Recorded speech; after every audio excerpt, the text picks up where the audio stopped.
দর্শক, ভাবুন তো এমন একটা দুর্গের কথা যা পাহাড়ের অনেক গভীরে নিরেট গ্রেনাইট পাথরের নিচে তৈরি। এমন এক দুর্গ যেখানে আমেরিকার সবচেয়ে ভয়ঙ্কর, সবচেয়ে শক্তিশালী বাংকার বাস্টার বোমা ফেললেও তার একটা আঁচড় পর্যন্ত লাগে না। আর ঠিক সেই দুর্গের ভিতরেই বর্তমানে অত্যন্ত দ্রুত গতিতে তৈরি হচ্ছে এমন এক অস্ত্র যা পুরো মধ্যপ্রাচ্যের মানচিত্র চিরতরে বদলে দিতে পারে। হ্যাঁ দর্শক, আমি ইরানের পারমাণবিক বোমার কথা বলছি। আমেরিকা এই খবর জানে, ইসরায়েল এই খবর জানে, কিন্তু তারা এতটাই অসহায় যে আকাশ থেকে কিছুই করতে পারছে না।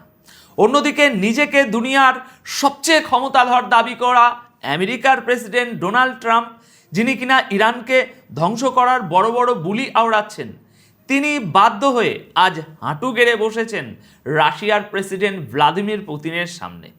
কেন? কারণ ইরানের একটা মাস্টার স্ট্রোক আমেরিকার পুরো অর্থনীতিকে খাদের কিনারায় নিয়ে দাঁড় করিয়েছে। আজকের প্রথম বড় ব্রেকিং, ইরানের মাটির নিচে থাকা সেই গোপন পরমাণু দুর্গের খবর ফাঁস, যা ধ্বংস করতে হলে আমেরিকাকে সরাসরি তাদের সৈন্য পাঠাতে হবে ইরানের মাটিতে। এবং ইরান বর্তমানে খুব দ্রুত পরমাণু বোমা বানাচ্ছে ওই দুর্গের ভিতরে। দ্বিতীয় খবর, ডোনাল্ড ট্রাম্পের চরম ভণ্ডামি। একদিকে ইরানকে শেষ করার হুমকি, অন্যদিকে তেলের জন্য পুতিনের উপর থেকে নিষেধাজ্ঞা তুলে নেওয়ার করুণ আত্মসমর্পণ। তৃতীয় ব্রেকিং, ইসরায়েলের আয়রন ডোমের বেলুন ফুটো। ইরানের সরাসরি ব্যালিস্টিক মিসাইল হামলায় উত্তর ইসরায়েলে ব্যাপক ধ্বংসযজ্ঞ, আহত 58 জন। এবং চতুর্থ খবর, সৌদি আরবে আকাশ জুড়ে ড্রোন বৃষ্টি এবং ইরানের সর্বাত্মক যুদ্ধের সেই চূড়ান্ত হুমকি, যা পুরো বিশ্বের তেলের বাজারকে জিম্মি করে ফেলেছে। আজ 13ই মার্চ শুক্রবার সন্ধ্যা 6টায় এই খবর পড়ছি। চলুন প্রত্যেকটি খবরের গভীরে যাওয়া যাক। দর্শক, একটু গভীরভাবে চিন্তা করুন, পশ্চিমা বিশ্ব সবসময় আমাদের কি বোঝাতে চেয়েছে? তাদের টেকনোলজি সবচেয়ে সেরা, তাদের স্যাটেলাইট দিয়ে তারা দুনিয়ার যে কোনো প্রান্তে সুই পড়লেও দেখতে পায়, তাদের বোমার ক্ষমতা অসীম। কিন্তু আজ 13ই মার্চ 2026-এর যে রিপোর্টটি নিউ ইয়র্ক পোস্ট ফাঁস করেছে, তা ওয়াশিংটন থেকে শুরু করে তেল আবিব পর্যন্ত সকলের ঘুম হারাম করে দিয়েছে। দেখুন, ইরানের ইউরেনিয়ামের সবচেয়ে বড় এবং সবচেয়ে স্পর্শকাতর মজুদ এখন এমন এক জায়গায় লুকানো, যাকে বলা হচ্ছে পিকক্স মাউন্টেন। এটি সাধারণ কোনো মাটির নিচের বাংকার নয়, এটি নিরেট গ্রেনাইট পাথরের পাহাড়ের পেটের ভিতরে তৈরি করা একটা দুর্ভেদ্য স্ট্রাকচার। এবং এখানেই বর্তমানে ইরান খুব দ্রুত গতিতে পরমাণু বোমা বানানোর কাজ চালিয়ে যাচ্ছে। আমেরিকান ইন্টেলিজেন্স আজ স্বীকার করতে বাধ্য হয়েছে যে তাদের কাছে থাকা সবচেয়ে ভারী, সবচেয়ে অত্যাধুনিক বাংকার বাস্টার বোমাগুলোও এই পাহাড়ের গায়ে একটা আঁচড় কাটতে পারবে না। বোমাগুলো ওই গ্রেনাইট পাথরের স্তরে আছড়ে পড়ে স্রেফ ফিউজ হয়ে যাবে। এখন প্রশ্ন হলো, তাহলে উপায় কি? বিশেষজ্ঞদের মতে আকাশপথে হামলা করে ইরানের এই পরমাণু কর্মসূচি থামানো অসম্ভব। একমাত্র উপায় হলো গ্রাউন্ড অপারেশন, অর্থাৎ আমেরিকান মেরিন বা স্পেশাল ফোর্সের সেনাদের সরাসরি ওই পাহাড়ের সুড়ঙ্গে নামতে হবে। সিরিয়াসলি বলুন তো, পেন্টাগন কি এই আত্মঘাতী সিদ্ধান্ত নিতে পারবে? ভিয়েতনাম বা আফগানিস্তানে তারা যে লাশগুলো গুনেছে, তার চেয়েও ভয়াবহ হবে ইরানের মাটিতে পা রাখা। ওই সুড়ঙ্গে ঢোকার মানে হলো আমেরিকান সেনাদের জন্য নিশ্চিত মৃত্যুর ফাঁদে পা দেওয়া। আর এটাই হলো আসল খেলা। ইরান প্রকৃতিকে ব্যবহার করে এমন এক নিউক্লিয়ার শিল্ড তৈরি করেছে, যা ভেদ করার বুকের পাটা এই মুহূর্তে পেন্টাগনের নেই। ইরানের সুপ্রিম লিডারের ফতোয়া বা সিদ্ধান্ত যাই হোক না কেন, এই মুহূর্তে আত্মরক্ষার জন্য ইরান যদি পারমাণবিক টেস্ট করেই ফেলে, তবে অবাক হওয়ার কিছু থাকবে না। কারণ একবার টেস্ট হয়ে গেলে ভবিষ্যতের জন্য ইরানের উপরে হামলার চিন্তাও পশ্চিমা বিশ্বকে মাথা থেকে ঝেড়ে ফেলতে হবে। আমেরিকা তো মাটির নিচে নামতে ভয় পাচ্ছে, কিন্তু ট্রাম্প নিজের গতি বাঁচাতে এমন এক কাজ করে বসলেন যা শুনলে আপনি চমকে যাবেন। পুতিনের পায়ে পড়লেন ট্রাম্প। আসুন দেখি। দর্শক, আমরা সবসময় বলি যে সুপার পাওয়াররা কোনো নীতি বা আদর্শ দিয়ে চলে না, তারা চলে স্বার্থ দিয়ে। ডোনাল্ড ট্রাম্প নিজেকে আমেরিকার 47তম প্রেসিডেন্ট হিসাবে ঘোষণা করে বুক ফুলিয়ে বলেছিলেন যে তিনি ইরানের 47 বছরের শাসন চিরতরে শেষ করে দেবেন। কিন্তু পর্দার পেছনের জিওপলিটিক্যাল রিয়ালিটি সম্পূর্ণ ভিন্ন। ইরান যখন দেখল আমেরিকা এবং ইসরায়েল সরাসরি সংঘাতে জড়াচ্ছে, তখন তারা এমন এক জায়গায় আঘাত করলো যেখানে আমেরিকার সবচেয়ে বেশি লাগে, অর্থনীতি। ইরানের নেভি এবং তাদের অত্যাধুনিক ড্রোনগুলো অত্যন্ত সুকৌশলে হরমুজ প্রণালীর রুট পুরোপুরি অচল করে দিয়েছে। ওখান দিয়ে তেল সরবরাহ বন্ধ মানে পুরো দুনিয়ার অর্থনীতিতে হার্ট অ্যাটাক হওয়ার সমান। আর এর ফল কি হলো? মাত্র 1 মাসের মধ্যে আমেরিকায় পেট্রোলের দাম প্রতি গ্যালনে 65 সেন্ট বেড়ে গেল। বিশ্ববাজারে তেলের দাম ব্যারেল প্রতি $100 ছাড়িয়ে গেল। আমেরিকার স্টক মার্কেট ধসে পড়তে শুরু করলো।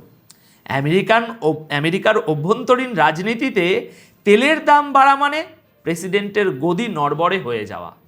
এই বিশাল চাপ সামলাতে না পেরে ডোনাল্ড ট্রাম্পের সরকার বাধ্য হলো এমন এক সিদ্ধান্ত নিতে যা পুরো বিশ্বের সামনে তাদের ভণ্ডামিকে উলঙ্গ করে দিয়েছে। গতকাল গভীর রাতে American treasury secretary Scott Bessent ঘোষণা দিলেন আমেরিকা রাশিয়ার তেলের উপর থেকে স্যাংশন বা নিষেধাজ্ঞা প্রত্যাহার করছে। দেখুন দর্শক, যে রাশিয়াকে একঘরে করার জন্য আমেরিকা বিলিয়ন বিলিয়ন ডলার খরচ করে ইউক্রেন যুদ্ধ চালালো, সেই পুতিনের কাছেই ট্রাম্পকে আজ তেলের জন্য ভিক্ষে চাইতে হচ্ছে। ট্রাম্প প্রশাসন 30 দিনের জন্য একটি স্পেশাল ওয়েভার জারি করেছে যাতে সমুদ্রে আটকে থাকা রাশিয়ার তেল বিশ্ববাজারে ঢুকতে পারে। একদিকে ট্রাম্প দাবি করছেন তিনি ইরানকে শেষ করছেন, অন্যদিকে ইরানের তৈরি করা অর্থনৈতিক ধাক্কা সামলাতে তাকে রাশিয়ার কাছে হাত পাততে হচ্ছে। আর এটাই হলো আবারও সেই আসল খেলা। এই যুদ্ধে আমেরিকার সুপার পাওয়ার ইগোর চরম পতন ঘটল। একদিকে ট্রাম্প যখন পুতিনের কাছে তেল ভিক্ষে করছেন, তখন অন্যদিকে তিনি টিভিতে এসে কি বড় বড় ডায়লগ দিচ্ছে জানেন? আর তার সেই ডায়লগের জবাব ইরান কিভাবে দিল চলুন দেখি। ইসরায়েলের ভিতরের খবর। দর্শক, ট্রাম্প সাহেব আজ টিভিতে এসে বেশ জোর গলায় দাবি করলেন যে তিনি ইরানের নেভি, এয়ারফোর্স এবং মিসাইল সিস্টেম পুরোপুরি ধ্বংস করে দিয়েছেন। তিনি বললেন ইরান 47 বছর ধরে নিরীহদের মারছিল, আজ 47তম প্রেসিডেন্ট হিসাবে আমি তাদের শেষ করে দিলাম। সিরিয়াসলি বলুন তো, যদি ইরানের সব সামরিক ক্ষমতা ধ্বংসই হয়ে গিয়ে থাকে, তাহলে ইসরায়েলের ভিতরে ঢুকে এই ধ্বংসযজ্ঞ চালাচ্ছে কারা? গতকাল ভোর রাতের খবর শুনলে আপনাদের চোখ কপালে উঠবে। উত্তর ইসরায়েলের জারজির এলাকায় সরাসরি আঘাত এনেছে ইরানের ব্যালিস্টিক মিসাইল। ইসরায়েল সাধারণত তাদের নিহতের সংখ্যা কখনোই সঠিকভাবে প্রকাশ করে না, এটি তাদের পুরনো মিডিয়া পলিসি। কিন্তু আজ তারা বাধ্য হয়ে স্বীকার করেছে যে এই হামলায় অন্তত 58 জন মারাত্মকভাবে আহত হয়েছে। গতকাল 12 এবং আজ 13 মার্চের মধ্যবর্তী রাতে ইরানের ছোড়া ব্যালিস্টিক মিসাইলগুলো ইসরায়েলের তথাকথিত অজেয় আয়রন ডোমকে আক্ষরিক অর্থেই খেলনায় পরিণত করেছে।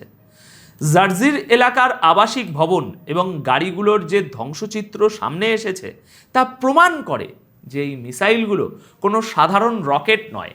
এর মানে হলো ইরানের মিসাইল এখন ইসরায়েলের একেবারে ভিতরের শহরগুলোকে সরাসরি নিশানা করছে। ইসরায়েলের ভিতরে এখন চরম আতঙ্কের পরিবেশ। সাধারণ ইসরায়েলিরা বুঝতে পারছে যে তাদের সরকার এবং আমেরিকার সুরক্ষা কবচ তাদের আর বাঁচাতে পারছে না। দর্শক, ইসরায়েলের ভেতরে এই ধ্বংসযজ্ঞ তো দেখলেন, কিন্তু সৌদি আরবের আকাশে হঠাৎ কিসের এত ড্রোন? আমেরিকা সেখানে কিভাবে ফেঁসে গেল? আসুন বিশ্লেষণ করি। দেখুন, শুধু ইসরায়েল নয়, বর্তমানে পুরো মধ্যপ্রাচ্যই যুদ্ধের দাবানল ছড়িয়ে পড়েছে। পুরো মধ্যপ্রাচ্যে সৌদি আরবের প্রতিরক্ষা মন্ত্রণালয় জানিয়েছে যে গত কয়েক ঘন্টায় তাদের আকাশ সীমায় অন্তত 50টি ড্রোন প্রবেশ করেছে, যেগুলো তারা ইন্টারসেপ্ট করেছে। এই ড্রোনগুলো উত্তর ও মধ্য সৌদি আরবের দিকে ধেয়ে আসছিল। এখন অনেকেই কনফিউজড হতে পারেন যে ইরানের সংঘাত তো ইসরায়েল আর আমেরিকার সাথে, তাহলে সৌদি আরবে কেন হামলা হচ্ছে? দেখুন দর্শক, টার্গেট এখানে সৌদি আরব নয়, টার্গেট হলো সৌদি আরবের মাটিতে থাকা আমেরিকার স্বার্থ। রিয়াদে অবস্থিত আমেরিকান অ্যাম্বাসি, তেল শোধনাগার এবং বিশেষ করে সেই সব মিলিটারি বেস যেখানে আমেরিকার সেন্টকমের সৈন্যরা বসে এই পুরো অঞ্চলের অপারেশন কন্ট্রোল করে। ইরান খুব ভালো করেই জানে যে ইসরায়েলের দিকে উড়ে যাওয়া যে কোনো মিসাইলকে বাধা দেওয়ার জন্য আমেরিকা, সৌদি আরব এবং জর্ডানের আকাশসীমা ব্যবহার করে। তাই ইরান সরাসরি সেই রুট এবং আমেরিকান বেসগুলোতেই আঘাত হানছে। এরই মধ্যে আজ ইরানের সামরিক মুখপাত্র যে সরাসরি হুমকি দিয়েছেন তা গ্লোবাল ওয়ার গেমের সবচেয়ে ভয়ঙ্কর চাল। তিনি পরিষ্কার ভাষায় বলেছেন, যদি ইরানের এনার্জি ইনফ্রাস্ট্রাকচার, তেলের খনি বা বন্দরগুলোতে একটি আঁচড়ও লাগে তবে আমরা পুরো মধ্যপ্রাচ্যের সমস্ত তেল ও গ্যাস স্থাপনায় আগুন ধরিয়ে দেব। এর অর্থ বুঝতে পারছেন দর্শক? ইরান আমেরিকাকে একটি পরিষ্কার বার্তা দিল, আমরা যদি ডুবতে বসি তাহলে তোমাদেরও সাথে নিয়ে ডুবব। আমেরিকা এবং তাদের মিত্ররা মধ্যপ্রাচ্যের যে তেল দিয়ে নিজেদের অর্থনীতি চাঙ্গা রেখেছে, ইরান এক রাতেই সেই পুরো সাপ্লাই চেন ছাই করে দেওয়ার ক্ষমতা রাখে। আর এই হুমকির কারণেই আমেরিকা এখন রীতিমতো ব্যাকফুটে। তারা জানে ইরানের তেলের খনিতে হামলা মানে পুরো বিশ্বে তেলের দাম $200 চলে যাওয়া, যা আমেরিকার অর্থনীতিকে চিরতরে ধ্বংস করে দেবে। এদিকে পশ্চিমা ব্লক বা ইসরায়েলও কিন্তু হাত গুটিয়ে বসে নেই। ইসরায়েলের আইডিএফ বা এয়ারফোর্স দাবি করেছে যে তারা গত 24 ঘন্টার মধ্যে পূর্ব ইরানে 200-র বেশি লক্ষ্যবস্তুতে ব্যাপক বোমা বর্ষণ করেছে। তাদের দাবি অনুযায়ী তারা ইরানের ballistic missile launcher, air defence system এবং অস্ত্র কারখানায় আঘাত এনেছে। এমনকি তারা কিছু ভিডিও রিলিজ করেছে যেখানে তাদের যুদ্ধ বিমানগুলোকে অপারেশন চালাতে দেখা যাচ্ছে। কিন্তু দর্শক, জিওপলিটিক্স যারা বোঝেন তারা জানেন যে যুদ্ধের ময়দানে একটা কথা খুব প্রচলিত, যুদ্ধে সবার আগে মৃত্যু হয় সত্যের। ইসরায়েলকে এই মুহূর্তে তাদের দেশের জনগণের সামনে এবং বিশ্বের সামনে নিজেদের সুপ্রিয়রিটি বা শ্রেষ্ঠত্ব প্রমাণ করতে হবে। ইরানের একের পর এক হামলায় তাদের যে নাজেহাল অবস্থা সেটা ঢাকতে এই ধরনের মিডিয়া ক্যাম্পেইন অত্যন্ত জরুরি। আমি বলছি না যে তারা হামলা করেনি, কিন্তু তারা যতটা দাবি করছে, ডোনাল্ড ট্রাম্প যতটা দাবি করছেন যে সব ধ্বংস করে দিয়েছি, বাস্তব চিত্রটা তার চেয়ে বহু ক্রোশ দূরে। যদি সত্যি ইরানের সব মিসাইল লঞ্চার ধ্বংস হয়ে যেত তাহলে প্রতিদিন তেল আবিবে সাইরেন বাজতো না, আর আমেরিকান বেসগুলোতে ড্রোন বৃষ্টি হতো না। দর্শক, পুরো দৃশ্যপটটি যদি আমরা একটা সুতোয় গাঁথি তাহলে কি দাঁড়াচ্ছে? একদিকে ইরানের এমন এক মাটির তলার পারমাণবিক দুর্গ যাকে ছোঁয়ার ক্ষমতা আমেরিকার নেই। অন্যদিকে ইরানের অবরোধের কারণে আমেরিকার অর্থনীতিতে এমন ধস যে ট্রাম্পকে বাধ্য হয়ে তার সবচেয়ে বড় প্রতিপক্ষ পুতিনের কাছে তেলের জন্য মাথা নত করতে হচ্ছে। আর মাঝখানে ইসরায়েলের ভিতরে এবং মধ্যপ্রাচ্যে থাকা মার্কিন ঘাঁটিগুলোতে প্রতিনিয়ত আঘাত আনছে ইরানের ব্যালিস্টিক মিসাইল ও ড্রোন। পশ্চিমা মিডিয়া যতই বলুক তারা বিজয়ী হচ্ছে, মাঠের বাস্তব চিত্র প্রমাণ করছে যে আমেরিকান হেজিমনি বা একাচ্ছত্র আধিপত্য আজ চরম হুমকির মুখে। জিওপলিটিক্সের এই দাবা খেলায় এখন আমেরিকা চেকমেট হওয়ার অপেক্ষায়, নাকি তারা নতুন কোনো ধ্বংসাত্মক হামলা চালাবে, সেটাই এখন দেখার বিষয়। আপনাদের কাছে আমার একটি প্রশ্ন, ডোনাল্ড ট্রাম্প যে ইরানের চাপে পড়ে রাশিয়ার তেল থেকে নিষেধাজ্ঞা তুলে নিলেন, এটা কি আমেরিকার চরম কূটনৈতিক পরাজয় নয়? আপনার মতামত অবশ্যই নিচে কমেন্ট করে জানাবেন। দেখা হবে পরবর্তী ভিডিওতে নতুন কোনো খবরের বিশ্লেষণ নিয়ে। ভালো থাকবেন, সচেতন থাকবেন। ধন্যবাদ আপনাদের সকলকে।